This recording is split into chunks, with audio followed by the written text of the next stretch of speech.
nếu là hoa hãy là hoa hướng dương, nếu là chim hãy là chim bồ câu trắng, nếu là đá hãy là đá kim cương, nếu là người hãy là người cộng sản. Cái quý nhất của con người là cuộc sống và danh dự sống,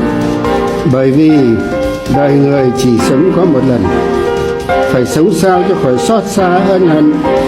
vì những năm tháng đã sống hoài sống phí, để khỏi hổ thẹn vì những việc làm ti tiện đớn hèn bị mọi người khinh bỉ, để đến khi nhắm mắt xuôi tay ta có thể tự hào rằng tất cả đời ta, tất cả sức ta đã hiến dâng cho sự nghiệp cao đẹp nhất trên đời, sự nghiệp đấu tranh giải phóng dân tộc, giải phóng con người, mang lại hạnh phúc.